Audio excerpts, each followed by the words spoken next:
আপনাদের কেউ কেউ চেষ্টা করছেন সরকারের সাথে সেনাবাহিনীর টানাপোড়েনটা বাড়িয়ে তোলার জন্য। এই তৎপরতা বন্ধ করতে হবে। ওনাদের চাপাচাপি দেখে মনে হচ্ছেন ওনারা বলবার চেষ্টা করছেন কথাটা এরকম, এগুলো যদি একমত না হন তাহলে নাকি নির্বাচন নাকি বিলম্বিত হয়ে যেতে পারে। এখনো পর্যন্ত সরকারের মনের কথাটা কিন্তু তারা খুলে বলছেন না। এখনো মনের কথাটা আমরা কিন্তু বুঝতে পারছি না। উত্তরে সিগন্যাল দিয়ে ডানে যাচ্ছে এবং দক্ষিণে সিগন্যাল দিয়ে উত্তরে যাচ্ছে, পূর্বে সিগন্যাল দিয়ে ওনারা পূর্বে বা ওনারা পশ্চিমে ওনারা হাঁটছেন। আরে বাবা, কথা নাই বার্তা নাই, মানবিক করিডোর, এটা তো আপনাদের কাজ না এটা। এবং যেই উপদেশটাকে কি বলে হাই রিপ্রেজেন্ট করা হলো রোহিঙ্গা বিষয়ক উপদেশটাকে।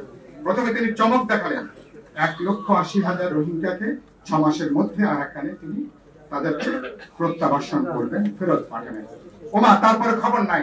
দুদিন পরে জানা গেল গত 10-11 মাসে প্রায় 1.5 লক্ষ রোহিঙ্গা নতুন করে বাংলাদেশে ঢুকেছে। ওনার এই সাফল্যের জন্যই কি ওনাকে আবার প্রায় 3 বাহিনীর উপরে একটা দেখভাল করার জন্য নজিরবিহীন ভাবে জাতীয় নিরাপত্তা উপদেষ্টার পদে ওনাকে আবার বসানো হল। মানুষ তাদের বক্তব্যকে সাধুবাদ জানিয়েছে। সেনাবাহিনী যেখানে সুযোগ পেলেই তারা হস্তক্ষেপ করে, ক্ষমতা দখল করে।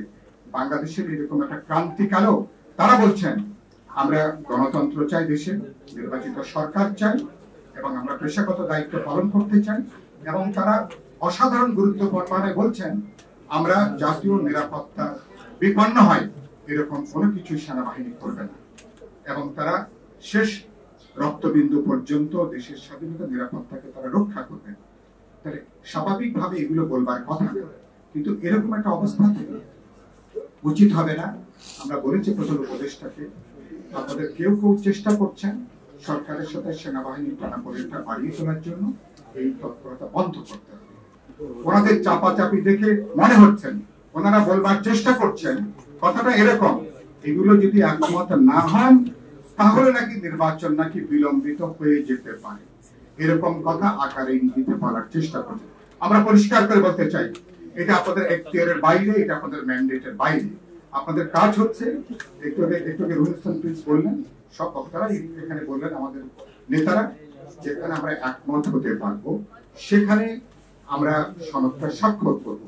একটা কথা বলতে চাই, এক যাত্রায় ওনারা সমস্ত কিছু অর্জন করবেন, এই ম্যান্ডেট আপনাদেরকে দিয়েছে।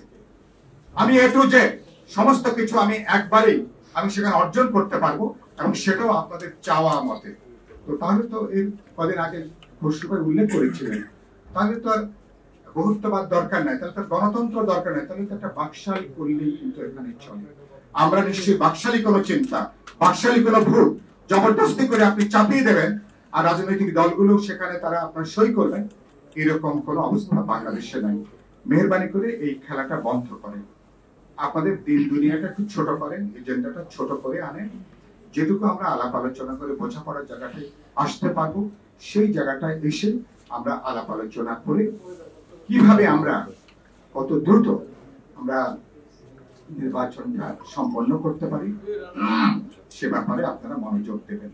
যেই পরিস্থিতি চলছে এটা আজকে আপনাদের সামনে বলতে দ্বিধা নেই। প্রফেসর ইউনূস সেদিন তিনি সরলভাবে তিনি স্বীকার করেছেন পরিস্থিতিটা তিনি খুব উদ্বিগ্ন।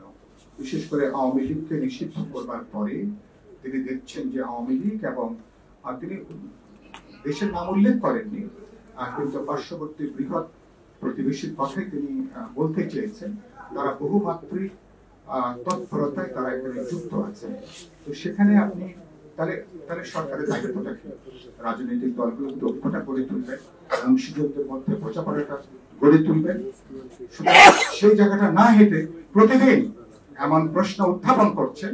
এবং কালকেও দেখলাম আমাদের তরুণদের এক নেতা বললেন তিনি আন্দোলনরত তাদেরকে তিনি পরস্পর আবার একটা হুমকি দেওয়া তিনি শুরু করলেন।